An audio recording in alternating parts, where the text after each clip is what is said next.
Happy Wednesday. Today is Wednesday, April 15th, and the first thing I'm projecting here are the answers to the homework that were due on Monday.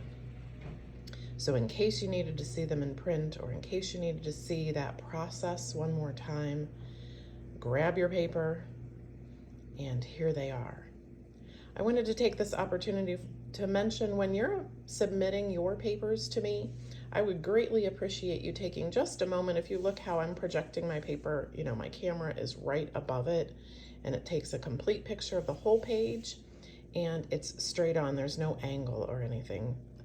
If you could do that, I would greatly appreciate it. Makes it a lot easier for me to see your answers and see your process. So I'm saying that word again, process, because that is our big focus on this equation unit. Next week, we're going to move into inequalities, which is a very similar process to the solving equation method that we've been using, but it adds a little extra element with inequalities, and then there's a graphing component to that. So if we can really solidify our process for equation solving, inequalities should go well. So to that end, you have a couple of con assignments this week that are dealing with equation solving. And so I wanted to do a couple more with you. And these problems that I have written down here are a little more challenging, like the ones that you're seeing on con. So we spent a couple of weeks on this, and now we're kind of upping the ante.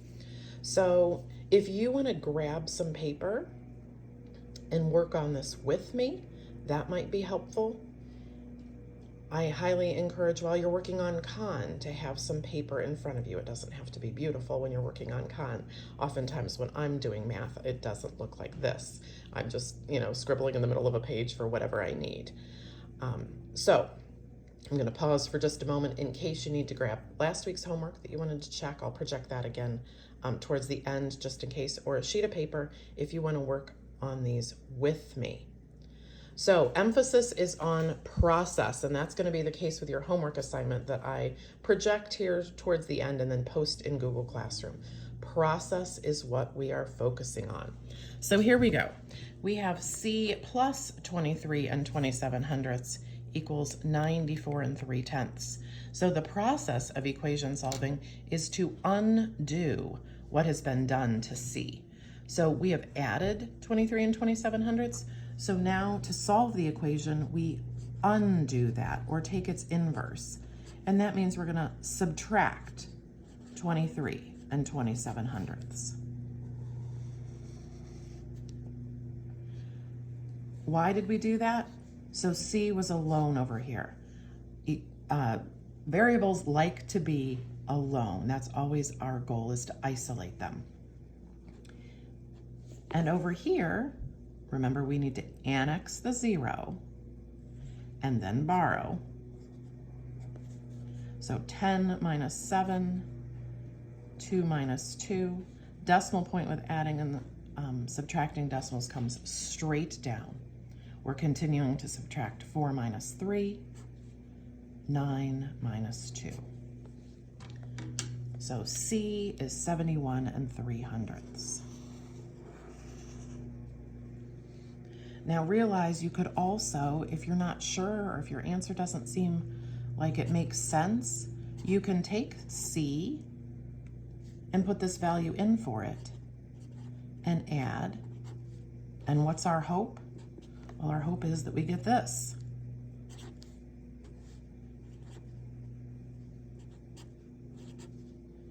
And that is the checking process for equations. I will be honest and say I don't always check as formally as this, but I do glance and say, okay, 70 plus 20-ish, okay, that's reasonable.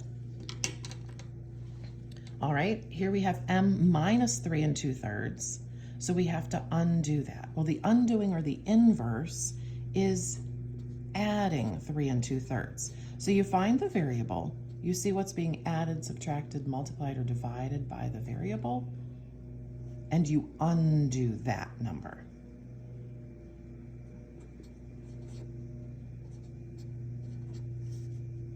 So why did we do that? We had minus 3 2/3 plus 3 2/3. Why? Because now we have m alone. Need to find common denominators. I'm seeing in some of your work that that still is a hindrance to some of your progress. So the common denominator for 7 and 3, the least common multiple really is what we're finding there. So 7 times 3 is 21, so we do that same thing to the numerator. 3 times 7 is 21, do that same thing to the numerator.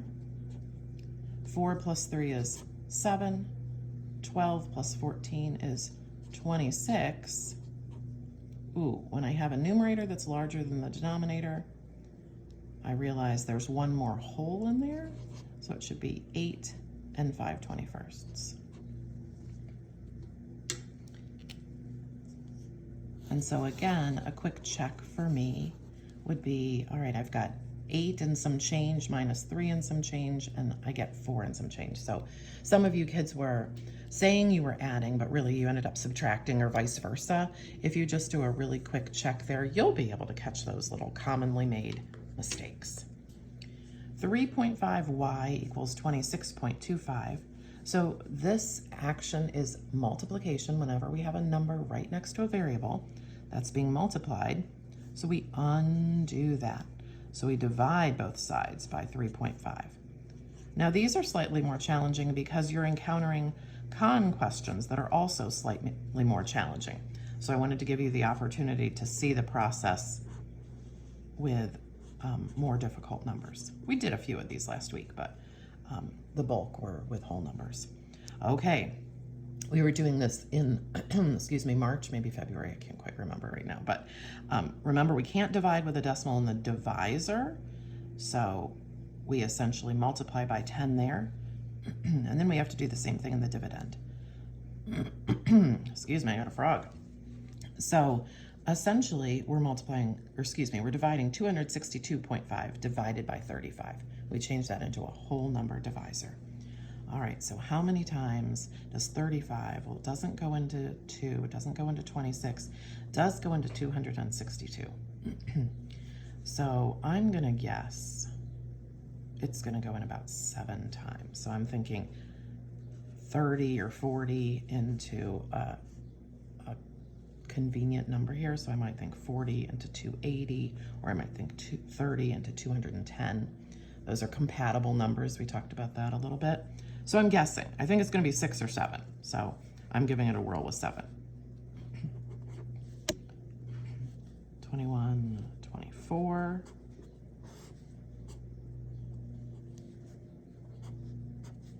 Bring down the 5. How many times into 175? Well, I know 7 times is 245. So if I went down 35, I'd still be above 200. So I'm going to assume it's going to be 5 then. Also, I know that my math teacher is a compassionate human and isn't going to make me divide to the bazillionth place, right? So I feel confident that it may end up coming out pretty early on here. So 7.5. All right, n is being divided by 4 1/5. So that means we need to multiply both sides by 4 1/5.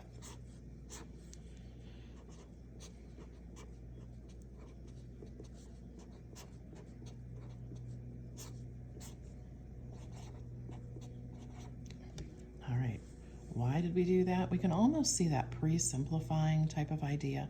4 1/5, 4 1/5, they go away. So we have just the n. Now, what do we do when we multiply?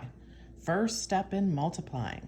Hopefully everybody's speaking to the video or saying in their head, oh, we turn those into improper fractions. So 4 1/5, 21/5. 3 1/3, 10/3. Now I'm looking for pre-simplifying opportunities. What do I see? What do you see? I'll give you a minute. I see that 3 goes into itself once and into 21 7 times. I also see that 5 goes into itself once and into 10 twice. So now I have n 14 over 1 or just good old 14?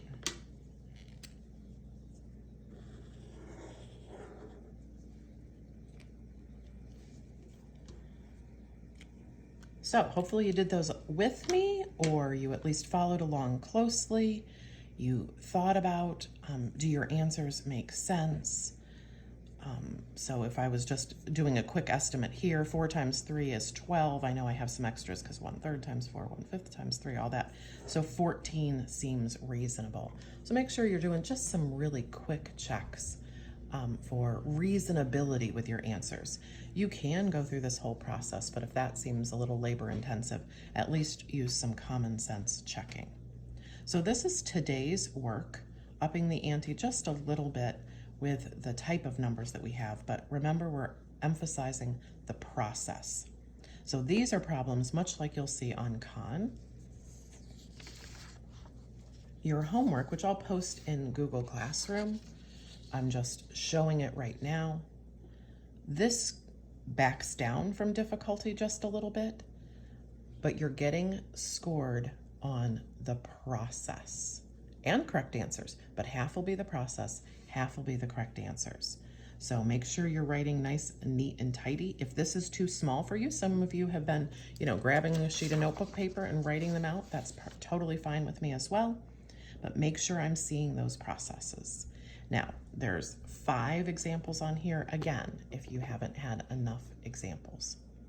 So I'm gonna end here and project those homework answers. These were due again on Monday, so if you didn't get a chance to grab it, I'll project that here at the end. I'll remind you about taking your picture like I am with that camera pointed straight down. Usually I stand up when I take the pictures to help get the best view. That will make it easier for me to check your work. Last reminder, if you have fallen behind on a few things, we understand that. We know these are interesting times for all of us.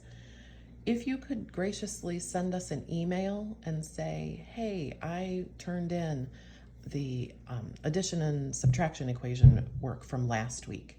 Just let me know, and then I'll know to go in and search you through Google Classroom. I hope you are all doing well. Take good care of yourselves. The actual worksheet will be posted in Google Classroom. Bye now. Take care.